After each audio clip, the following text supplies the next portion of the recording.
भारत रचेगा अंतरिक्ष में नया इतिहास। भारतीय वैज्ञानिकों की क्रांति देखकर हैरान हुए नासा और स्पेस एक्स। इसरो बनाने जा रहा है दुनिया का सबसे एडवांस रॉकेट, जो होगा एलन मस्क के फाल्कन 9 से भी ज्यादा ताकतवर। दोस्तों, पहले चंद्रयान 3, फिर गगनयान और फिर पुष्पक विमान। पिछले कुछ सालों में भारतीय अंतरिक्ष एजेंसी इसरो ने अंतरिक्ष में कामयाबी के झंडे गाड़ दिए हैं। आज सैटेलाइट लॉन्च से लेकर सूर्य के रहस्यों से पर्दा उठाने वाले आदित्य L1 तक इसरो का हर मिशन कामयाबी के शिखर को छू रहा है। इसी बीच भारतीय वैज्ञानिकों ने एक बार फिर भारत का नाम विश्व में रोशन करने के लिए एक बड़ी छलांग लगा दी है। जहां इसरो ने अपने नेक्स्ट जनरेशन लॉन्च व्हीकल यानी कि NGLV को जल्द ही पेश करने का ऐलान कर दिया है। इस रॉकेट पर इसरो के वैज्ञानिक पिछले 8 सालों से काम कर रहे थे और ये अमेरिका के सबसे लोकप्रिय रॉकेट फाल्कन 9 से भी 3 गुना ज्यादा ताकतवर होगा। इसे 20 बार तक इस्तेमाल किया जा सकेगा और तो और ये रॉकेट इतना बड़ा और ताकतवर होगा कि इससे भारी से भारी स्पेसक्राफ्ट को भी अंतरिक्ष में ले जाकर आसानी से लॉन्च किया जा सकेगा। तो क्या है इसरो के नेक्स्ट जनरेशन लॉन्च व्हीकल की खासियतें, इसे लेकर इसरो चीफ वी नारायणन ने क्या कहा और क्यों ये रॉकेट स्पेस एक्सप्लोरेशन फील्ड में भारत की तकदीर बदल कर रख देगा, जानेंगे इस दिलचस्प वीडियो में। लेकिन उसके पहले अगर आपको भी इसरो के वैज्ञानिकों पर गर्व है तो वीडियो को लाइक करके कमेंट बॉक्स में जय हिंद और जय इसरो जरूर लिखिए। दोस्तों, इसरो के नेक्स्ट जनरेशन लॉन्च व्हीकल के बारे में जानने से पहले हमें यह समझना जरूरी है कि आखिर रॉकेट या लॉन्च व्हीकल होता क्या है।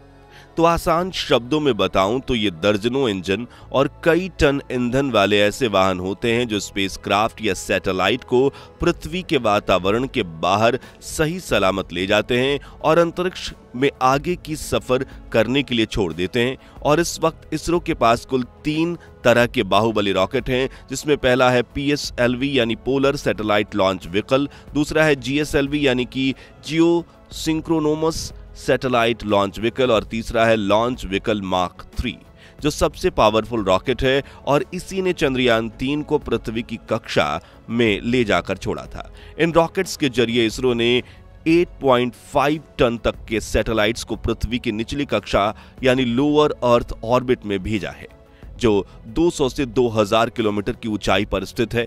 वहीं 4 टन तक के सैटेलाइट्स को जियो सिंक्रोनस ट्रांसफर ऑर्बिट में भेज सकता है, जो पृथ्वी की सतह से 42,000 किलोमीटर तक की ऊंचाई पर अंतरिक्ष में स्थित है, जो वाकई में काबिले तारीफ है। लेकिन क्या आप जानते हैं कि इसरो के वैज्ञानिकों ने अपने पहले रॉकेट को साइकिल पर ले जाकर असेंबल किया था और उसकी लॉन्च कैपेसिटी कुछ टन नहीं बल्कि सिर्फ 40 किलोग्राम थी। जी हां, इसे लेकर NGLV रॉकेट के लॉन्च इवेंट में इसरो चीफ वी नारायणन ने कहा, इसरो ने अपनी यात्रा 1979 में एक छोटे से रॉकेट SLV से शुरू की थी, जो सिर्फ 40 किलोग्राम का पेलोड ही पृथ्वी की निचली ऑर्बिट तक ले जा सकता था। उसके बाद इतने वर्षों में इसरो ने 6 जनरेशंस के लॉन्च व्हीकल्स डेवलप किए और हाल ही में इसरो ने अपने 100वें लॉन्च की उपाधि भी हासिल कर ली है। तब से लेकर अब तक पेलोड क्षमता 40 किलोग्राम से बढ़कर 8500 किलोग्राम तक पहुंची है। लेकिन अब हमें जो लॉन्च व्हीकल बनाने की कोशिश की है वो मौजूदा लॉन्च व्हीकल से 4 गुना ज्यादा पावरफुल होगा। जी हां दोस्तों, जब इसरो ने इस लॉन्च व्हीकल की खूबियां रिवील की तो उसे सुनकर रूस और चीन छोड़िए स्पेस सुपर पावर कहे जाने वाले अमेरिका के भी पैरों तले जमीन खिसक गई और नासा के वैज्ञानिकों को इतना बड़ा झटका लगा जिसकी आप कल्पना तक नहीं कर सकते। दरअसल इसरो का नेक्स्ट जनरेशन लॉन्च व्हीकल दुनिया के किसी भी रॉकेट से काफी बड़ा और पावरफुल है।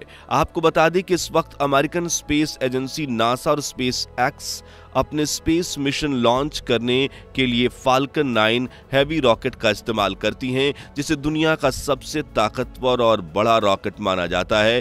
इस रॉकेट की ऊंचाई 70 मीटर है और इसी रॉकेट से इसरो के नए NGLV रॉकेट की तुलना करें तो इसकी ऊंचाई करीब 93 मीटर है। और ये कितना ज्यादा बड़ा है इसका अंदाजा तो आप इसी बात से लगा सकते हैं कि इसकी हाइट एक 30 मंजिला इमारत जितनी ऊंची है, यानी जमीन पर खड़े होकर अगर आप इसकी टॉप टिप को देखेंगे तो आपको आपकी गर्दन में दर्द हो जाएगा।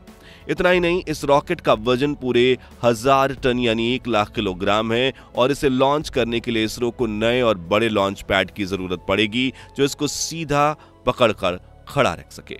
इसलिए प्रधानमंत्री नरेंद्र मोदी की आगवानी में न्यू यूनियन कैबिनेट ने हाल ही में इसरो को सतीश धवन स्पेस सेंटर में 3rd लॉन्च पैड बनाने की अनुमति दे दी है। अगर आप सोच रहे हैं कि भारत के नेक्स्ट जनरेशन लॉन्च व्हीकल की खासियत सिर्फ इसका कद है, तो आपको बता दें कि NGLV की सबसे बड़ी खासियत इसकी पावर नहीं बल्कि रेजुबिलिटी है। इसका मतलब है कि इस नए लॉन्च व्हीकल को एक बार लॉन्च करने के बाद फिर से भी इस्तेमाल किया जा सकेगा, वो भी 1 या 2 बार नहीं बल्कि पूरे 20 बार तक, जिससे अंतरिक्ष में जाने की लागत कम हो जाएगी और ये दुनिया के सबसे किफायती रॉकेट्स में से एक बन जाएगा।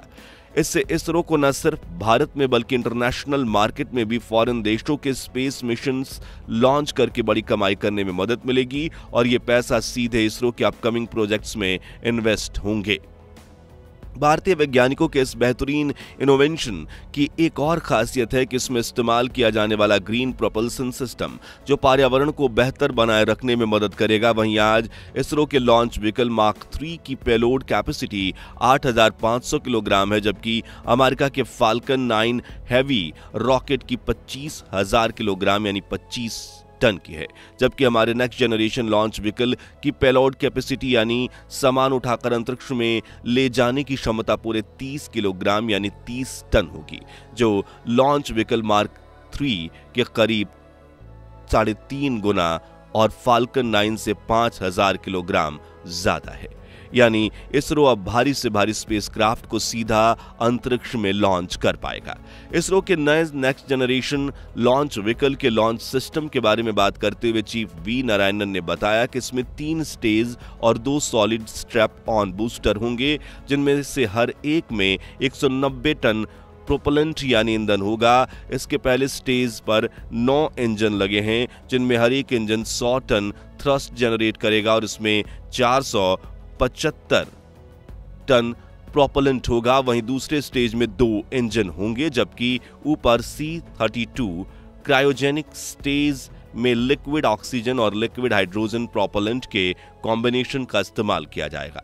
आपको बता दें कि इसरो के वैज्ञानिक अपने नेक्स्ट जनरेशन लॉन्च व्हीकल पर पिछले 8 साल से काम कर रहा है। यह प्रोसेस अगले 8 सालों तक और चलेगी, जिसमें कम वजनी पेलोड के साथ कुछ लॉन्च ट्रायल्स भी होंगे। यानी एक तरह से इसका इस्तेमाल शुरू हो जाएगा, लेकिन 2032 में NGLV अपने फाइनल रेडी रॉकेट के साथ 30 टन का पहला लॉन्च करेगा। इसी महत्वाकांक्षी प्रोजेक्ट की कुल लागत करीब 8300 करोड़ रुपए यानी $1 बिलियन होगी। अब आखिर में सबसे बड़ा सवाल यह है कि कैसे NGLV rocket space exploration field में भारत की तकदीर बदल देगा। तो आपको बता दें कि चंद्रयान 4 में moon sample return mission Gaganyaan में भारतीय एस्ट्रोनॉट्स और अंतरिक्ष में भेजने के बाद इसरो 2 बड़े स्पेस मिशन करने वाला है, जिसमें पहला है 2035 तक अंतरिक्ष में चलती फिरती भारतीय होटल बनाना, जिसमें वैज्ञानिक रह सकें और रिसर्च कर सकें, यानी इंटरनेशनल स्पेस स्टेशन की तरह भारतीय अंतरिक्ष स्टेशन लॉन्च करना, जिसके लिए कई टन वजनी पार्ट्स को अंतरिक्ष में ले जाने की जरूरत पड़ेगी, वो भी एक बार नहीं कई बार। फिर उन्हें डॉकिंग और इसके जरिए ऑर्बिट में एक दूसरे से जोड़ा जाएगा, जिसकी टेक्नोलॉजी इसरो ने रिसेंटली डेवलप करके स्पेसएक्स मिशन में ट्रायल कर ली है। और अब जरूरत होगी तो ऐसे ही रॉकेट की जो कम लागत में हेवी पार्ट्स को अंतरिक्ष में पहुंचा सके, जिसमें reusable next generation launch vehicle सबसे ज्यादा काम आएगा। वहीं दूसरा मिशन है 2040 तक चंद्रयान 5 लॉन्च करना, जिसमें भारतीय एस्ट्रोनॉट्स को चांद पर भेजा जाएगा और इसके लिए इतने पावरफुल रॉकेट की जरूरत है जो एस्ट्रोनॉट्स को सीधा चांद पर ले जाए, वह भी कम से कम समय में। और यह काम करने की खूबी नेक्स्ट जनरेशन लॉन्च व्हीकल में ही है। ऐसे में यह कहना गलत नहीं होगा कि इसरो का यह रॉकेट भारत का भविष्य बदलने की ताकत रखता है। हालांकि दोस्तों, नेक्स्ट जनरेशन लॉन्च व्हीकल को डेवलप करने में कुछ चुनौतियां भी हैं। इसी वजह से इसे रेडी करने में अगले 8 साल लग जाएंगे और इस प्रोजेक्ट पर कई सालों से दिन रात काम कर रहे ISRO project director S Shiv Kumar ने इन चुनौतियों के बारे में बात करते हुए कहा कि यह बहुत बड़ा काम है।